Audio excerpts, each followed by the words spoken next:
polygons, and exterior angle measures.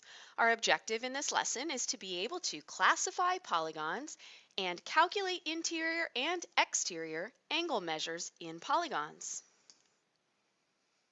Let's begin by talking about what is a polygon. A polygon is a closed plane figure.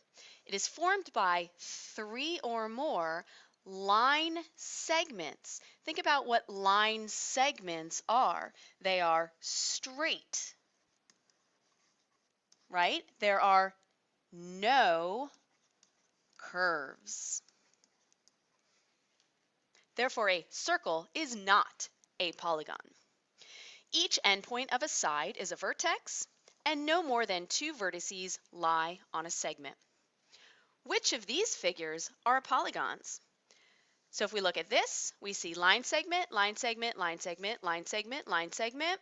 It is closed, not open. So this is a polygon. Here I see curves, and we do not want curves. So this is not a polygon because of the curves. Here I see line segment, line segment, line segment, line segment all the way around, and it is closed. This one is a polygon. Obviously, we know triangles are made of line segments and closed. Those are polygons. Notice this is open right here.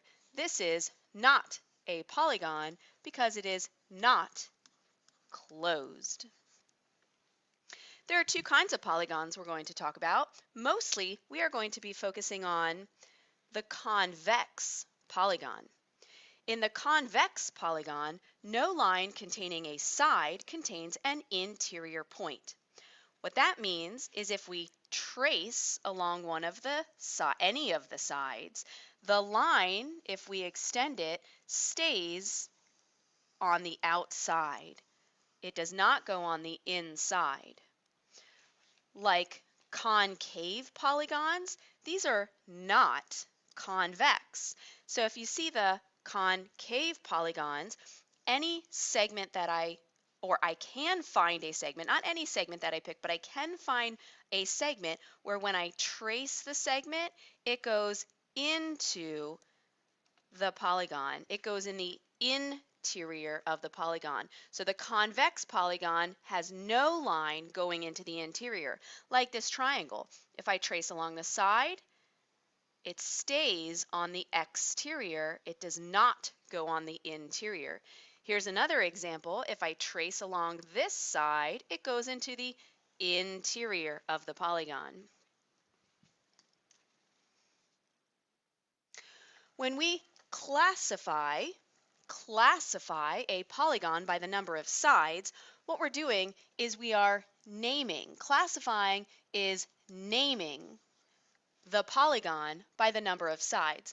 Now keep in mind that the number of sides is the same as the number of angles. That doesn't mean sides and angles are the same, but how many angles there are is the same as how many sides there are. So 3 sides or 3 angles, you already know what kind of polygon that is. 3 angles is a tri. Tri means 3, triangle. Triangle is a 3-sided polygon. A 4-sided polygon is called a quad. Quad means 4.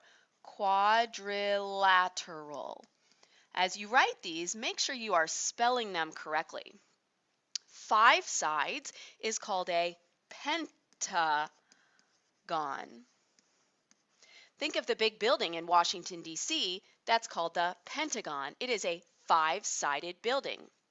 6 sides or 6 angles is a hexagon. You might think of when you are spelling the word 6, how there is an X in it, just like when we are spelling the word hexagon, there is an X in it. 7 sides, that's called a heptagon. Notice that as we get to the larger ones, all of these words are ending with agon, agon, agon, A-G-O-N. An 8-sided polygon octagon. Think of an octopus. A stop sign is an octagon. 9 sides, non. Non sounds like 9, nonagon. 10 sides, decagon. Think of a decade is 10 years. 11 sides can be written as either an un. Un is a prefix that means 1. Un decagon. So we are adding 1 to the decagon, which is the 10 sides, or hen decagon. Again, adding 1 to the word decagon for 10 sides. 1 plus 10 makes 11. 12 sides is a dodecagon. Again, we are adding to a decagon, which means 10 sides, we're adding 2 this time. So decagon, like decade, 1 adding to 10, 2 adding to 10. Now, anything bigger than 12, we use the generic way of classifying it. The generic way is when we take the number, n is going to stand for a number, we put a dash, and then the suffix gon. And n-gon is the generic way for classifying any n-sided polygon. So anything bigger than 12, like 18, we put the number dash gon. An 18-sided polygon is an 18-gon. Now there are different kinds of special polygons. You have the equilateral polygon, the equiangular polygon, and the regular polygon. The equilateral polygon is when all the sides are congruent. I'm using the congruent symbol so I don't have to write the word. All the sides are congruent. Think of an equilateral triangle. All the sides are congruent. If I count how many sides there are, and I'm going to use the side congruent marks to help me. 1, 2, 3, 4, 5, 6, 7. This is an equilateral heptagon. Heptagon because it has 7 sides. Equiangular, equiangular. So remember, equi represents equal. So this time it's all the angles are congruent. Sometimes it's all the sides are congruent, sometimes it's all the angles are congruent. Remember that the number of angles is the same as the number of sides. So since I have angle marks, I'm going to count it by the angles. 1, 2, 3, 4, 5, 6, 7, 8.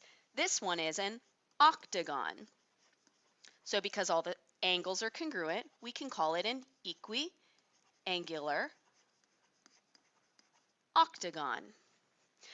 Then you have the regular polygon. The regular polygon is when it is both equilateral, so all of the sides are congruent, and equiangular. So this one here is regular. Notice there are 6 congruent side marks and 6 congruent angle marks. So we call it a regular hexagon. Remember the X helps us think of 6. Thanks for watching.